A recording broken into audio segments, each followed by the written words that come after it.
तर नमस्कार सर्वांना. आपण बेनिफिट ऑफ मेडिटेशन बघणार आहोत. तर मेडिटेशनचे आपल्या आयुष्यात फायदे काय, तोटे काय हे आपल्याला माहित असणं खूप गरजेचं आहे. तोटे तर मेडिटेशनचे काहीच नाहीत, फक्त फायदेच आहेत. तर त्याबद्दल मी तुम्हाला सविस्तर या व्हिडिओमध्ये सांगणार आहे. तर सर्वप्रथम आपण बघा mental and emotional benefit. Stress reduction, release stress hormone cortisol. म्हणजे काय, तर तुमच्या माइंडमध्ये स्ट्रेस हार्मोन असतो कॉर्टिसॉल.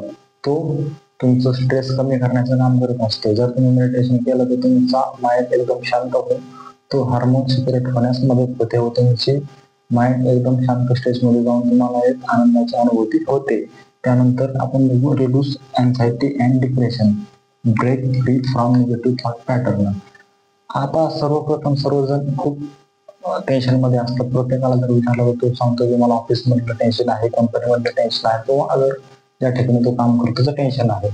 तर तुम्ही कुठे पण कोणत्याही ठिकाणी काम करत असाल तर तुम्हाला फिक्स एक लेवल असते. म्हणजे तुमच्यावर एक मॅनेजर असू शकतो, सुपर मॅनेजर असू शकतो, जनरल मॅनेजर असू शकतो, किंवा एक मालक असू शकतो.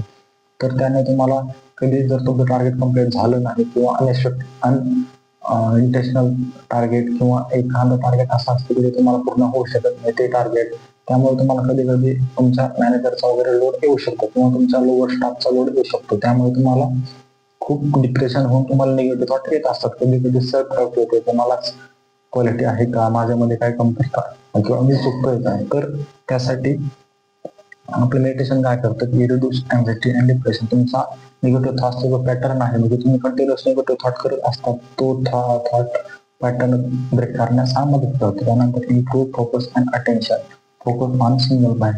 तुम्ही काय करत असता की मेडिटेशन मध्ये एका सिंगल पॉईंटवर फोकस करत असता. त्यामुळे काय होतं, तुमचं अटेन्शन आणि फोकस हा इन्क्रीज होतो.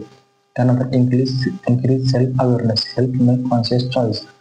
तुम्हाला एक चॉईस करायची असेल दोन गोष्टीमध्ये, जर तुम्ही मेडिटेशन केलं तर तुम्ही कुठे चॉईस करत नाही की, कारण तुम्ही मेडिटेशन मध्ये तुमचा माइंड ऍक्टिव्ह ठेवत असतात आणि तो एकदम सायलेंट लेवलला ठेवत असतात. जर तुम्ही टेन्शन मध्ये एखादा निर्णय घेता, तुम्ही कधी पण बघत असाल की तो निर्णय कधी पण चुकतो. तर यासाठी मेडिटेशन खूप गरजेचं आहे. त्यानंतर enhance emotional health and better memory. तुमचं इमोशनल हेल्थ आहे, म्हणजे तुम्ही एखाद्या गोष्टीला खूप जास्त टाइम स्टेजमध्ये जाता किंवा खूप कमी इमोशनल एखाद्या गोष्टीशी अटॅच होता, तर तो बॅलन्स करण्याचं काम आपलं मेडिटेशन करत असते आणि आपली मेमरी पॉवर इन्क्रीज होते. त्यानंतर फिजिकल हेल्थ बेनिफिट. तुमच्या शरीराला याचे काय बेनिफिट होतात ते आपण बघूया. लोअर ब्लड प्रेशर, म्हणजे काय, तुमचं ब्लड प्रेशर लो होण्यास मदत होते. युजली तुमचं ब्लड प्रेशरची लेवल असते 80 ते 120, तर त्या दरम्यान मेंटेन करण्यासाठी आपली मेडिटेशन मदत करते. त्यानंतर इम्प्रूव्ह स्लीप, तुमची झोप चांगल्या प्रकारे होते.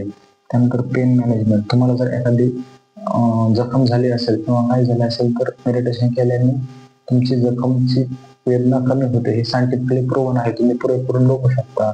त्यानंतर स्ट्रॉंग इम्युनि सिस्टीम, म्हणजे तुम्हाला एखादा आजार किंवा एखाद्या साथीचा आजार लवकर होत नाही, एक मेडिटेशनचा फायदा आहे. नंतर रिड्यूस इन्फ्लामेशन, म्हणजे तुम्हाला जर एखादा साथीचा रोग जर झालाच तर तुमचं त्याचं प्रमाण कमी होण्यास मेडिटेशन मदत करते. हे सायंटिफिकली प्रूव्हन फॅक्ट आहे, जेवढे सांगितलं तेवढं. त्यामुळे तुम्ही त्याचा विश्वास ठेवू शकता. तुम्हाला जर हा टॉपिक जर मदतीचा वाटत असेल तर मला प्रोत्साहन देत चला.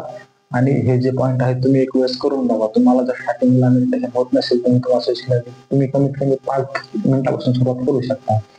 माझं एक सूचना आहे की तुम्ही मिनिमम 10 मिनिटं तरी प्रत्येकाने मेडिटेशन केलंच पाहिजे. तुम्ही 10 मिनिटं मेडिटेशन करा आणि रिझल्ट बघा. माझी तुम्हाला एक ग्वाही आहे की तुम्हाला नक्कीच फरक जाणवेल. थँक्यू.